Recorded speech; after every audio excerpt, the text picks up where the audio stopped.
안녕하세요. 하나님의 말씀을 배달합니다. 요기요큐의 김민호 목사입니다. 오늘 묵상할 본문은 사도행전 18장 1에서 8절의 말씀인데요. 제가 사도행전 18장 4에서 6절의 말씀을 봉독하고 함께 묵상하도록 하겠습니다.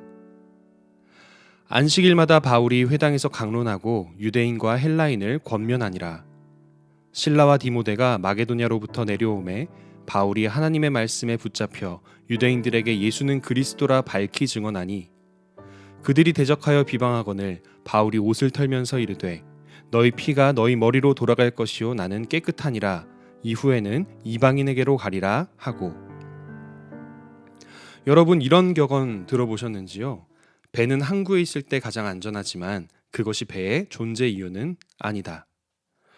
그렇습니다. 배는 항구에 가만히 정박해 있을 때 가장 안전합니다.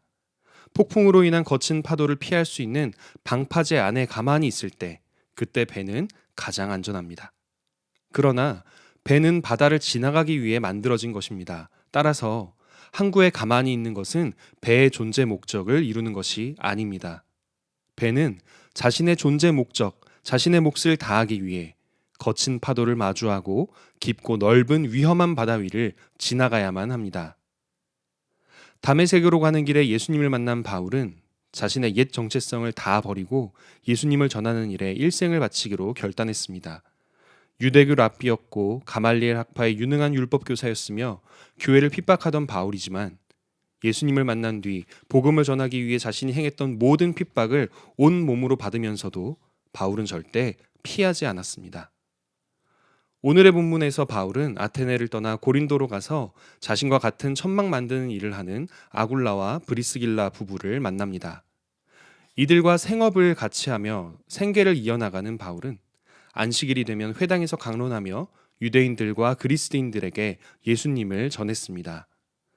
당연히 예수님을 거짓 선지자라 여겼던 유대교 신자들은 바울을 미워하고 욕했습니다. 바울이 이런 결과를 몰랐을 리가 없습니다. 바로 자기 자신이 예전에는 그 누구보다도 열심히 그리스도인들을 핍박했던 유대교 랍비였기 때문입니다. 그러나 바울은 절대 위축되지 않았습니다. 마치 파도를 정면으로 밀고 나가는 배처럼 오히려 자신을 비방하는 유대인들에게 당당한 태도로 대응합니다. 자신이 전하는 예수님의 복음이 진실이고 진리임을 알고 있었기 때문입니다. 하나님의 아들이 십자가에서 세상의 모든 죄를 대신하여 돌아가셨고 3일 만에 다시 부활하셨다는 사실, 이 사실을 받아들이지 않는 이들이야말로 오히려 멸망할 이들임을 알았기 때문입니다. 그리고 바울은 그들에게 복음을 전파하기 위해 하나님께 선택된 사도입니다. 구원받은 그리스도인인 우리도 종종 예수님을 믿으라는 말을 건네거나 더 나아가 내가 교회에 다닌다는 사실을 알리기 민망할 때가 있습니다. 종교에 대해 부정적인 시각을 가진 이들 앞에서는 더욱 심합니다. 그러나 그리스도인들은 자신이 받은 구원에 안주하며 신앙을 숨긴 채 살아가도록 부르심을 받지 않았습니다. 우리는 주님의 군사들이며 왕 같은 제사장들이며 예언자적 사명을 부여받은 복음의 전파자들입니다. 혹시 여러분도 직장에 성경 구절이 적힌 탁상 달력을 놓아두기가 꺼려지십니까? 십자가 목걸이를 하고 다니기가 민망하거나 가방에 십자가 펜던트를 달고 다니기가 부끄러우십니까? 성경책을 들고 교회에 오기가 조금 어색하실 수도 있습니다. 그러나 여러분이 스스로를 그리스도인이라 알릴 수 있는 수단과 함께 여러분이 만나는 모든 이들에게 친절과 사랑을 실천한다면 그 자체로 복음을 전하는 일이 될 수 있습니다. 지하철에서 자리를 양보하거나 무거운 짐을 든 사람을 도와주거나 길을 못 찾는 이들에게 먼저 다가가는 것처럼 말입니다. 가족이나 친구들에게 교회에 다녀볼 것을 선뜻 권하기 쉽지 않으실 것입니다. 어떤 반응이 돌아올지 걱정되기도 하고 괜히 말을 꺼냈다가 분위기가 더 안 좋아질 것 같기도 하기 때문이시겠지요.